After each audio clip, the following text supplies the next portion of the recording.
Hola, muy buenas, bienvenidos al canal otra vez. Hoy os traigo Disney Classic Games, hoy concretamente Aladdin y el Rey León. Esto es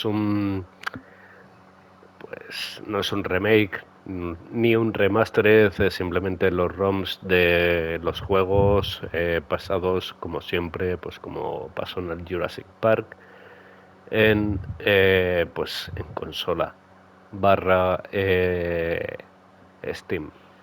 ¿Qué trae este recopilatorio? Pues trae el Aladdin y el Rey León.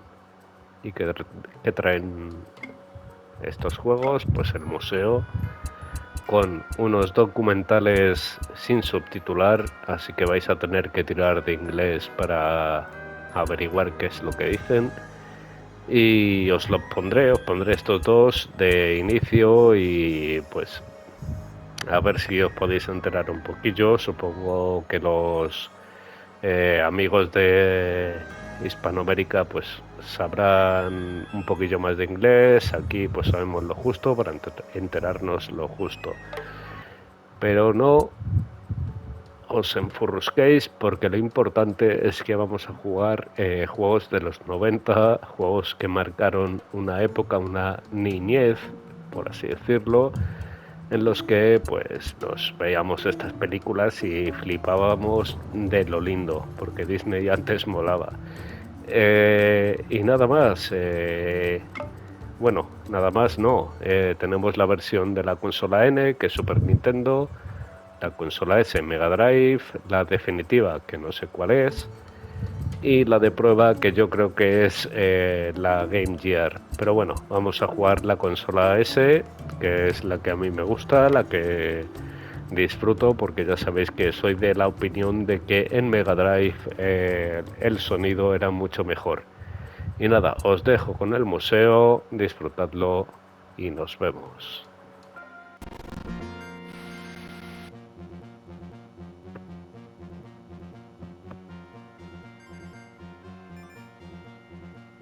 What people don't realize is that Aladdin was really a triple threat. Virgin, us at Virgin, we were making the game. Disney, we had all the Disney animators and the Disney license, so they were, very well vested in the game. But then Sega, they loved it so much that they wanted to help distribute the game with us as well. So it was really like three huge powerhouses all working on one game.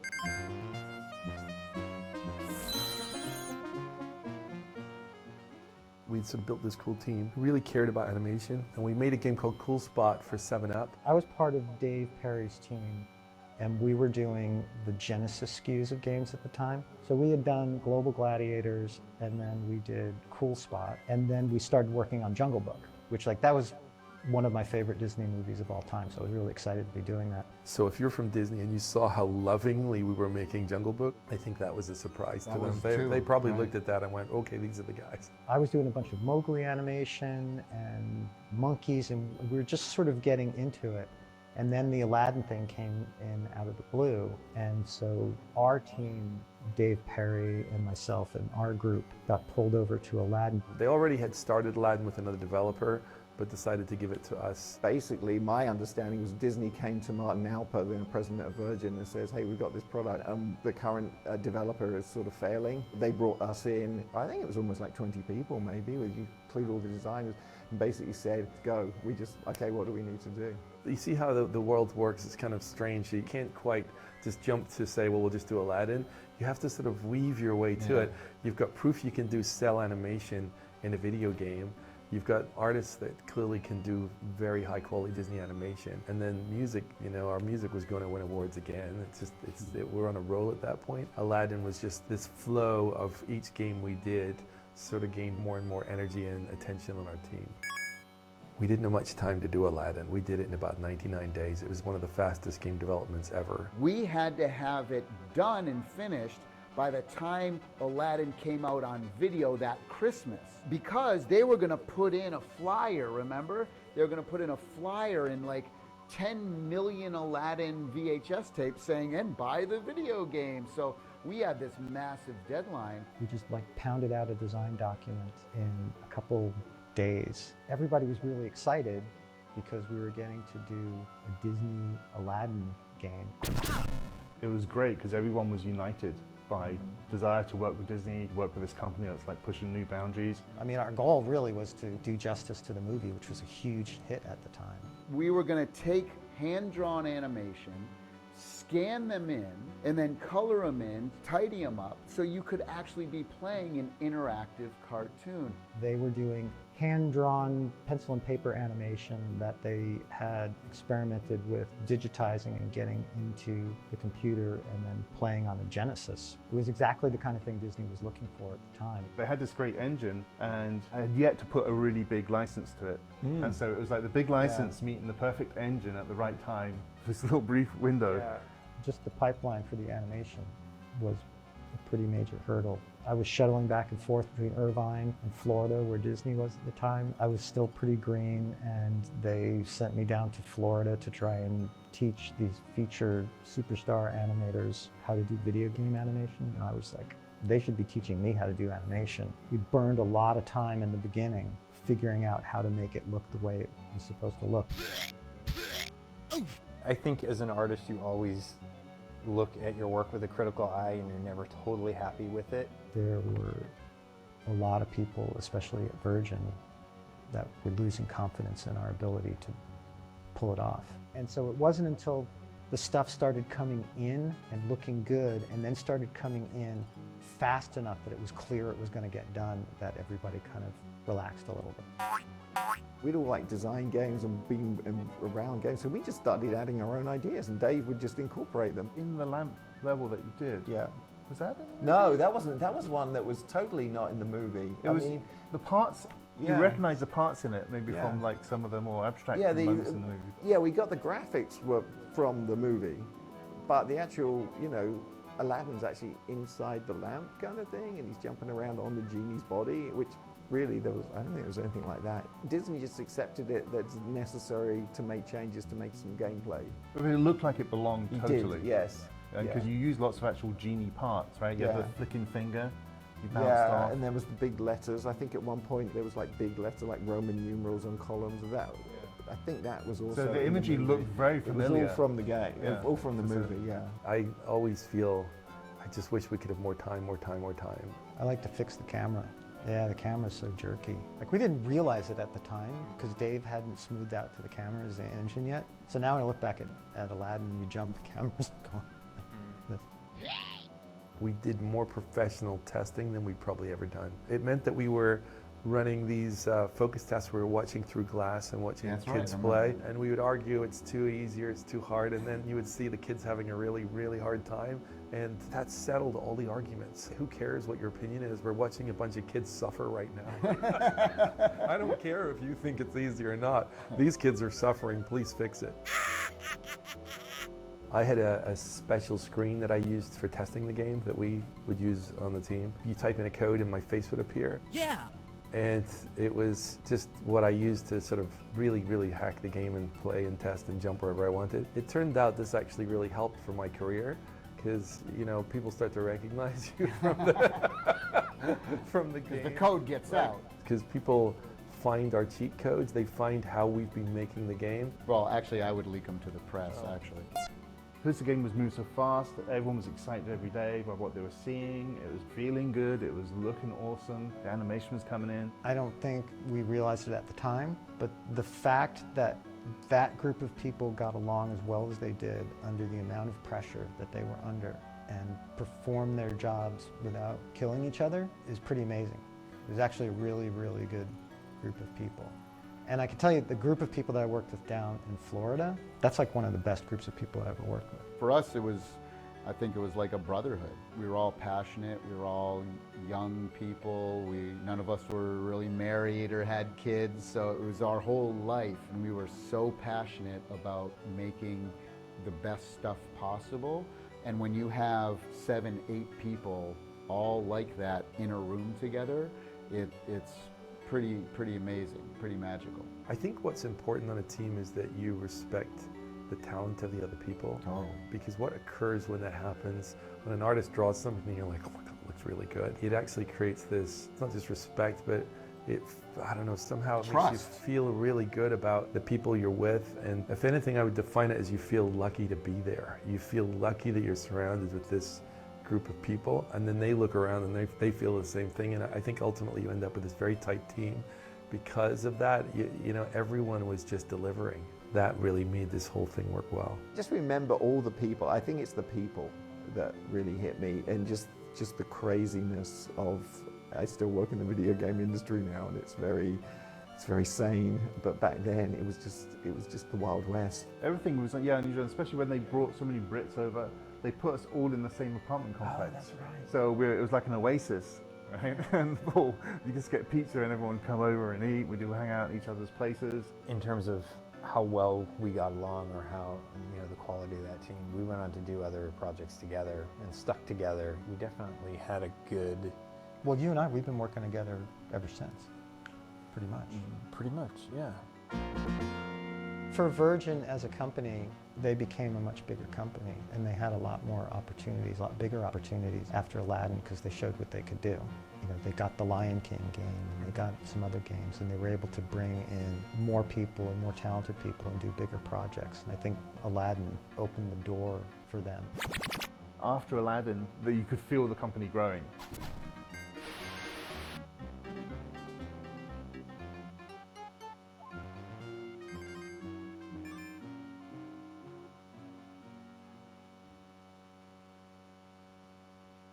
Bueno, pues aquí está el primero. Básicamente trabajaron mucho. Alguno me da la impresión de que estaba ahí. A ver, supongo que su dinero ganarían pues haciendo el juego. Pero, hostia, Disney mete presión, lo que no está escrito y más. Y si Disney se une a Virgin, que Virgin también hacía juegos y era súper estricto, pues lo que queda pues es un juegazo como Aladdin. Mis 10, como se suele decir, a los creadores del juego, a los programadores, a los animadores, a los generadores de sprites, a toda esa gente pues que hizo este juego pues una maravilla como lo que es. Y nada, no os voy a poner este porque es que si no se sube el vídeo mucho y no quiero hacerlo en dos partes. Así que nada, vamos al lío, vamos al juego y disfrutando, chicos. Hasta ahora.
Bueno, pues solo te dan un continúe, así que hasta aquí ha llegado el vídeo de hoy.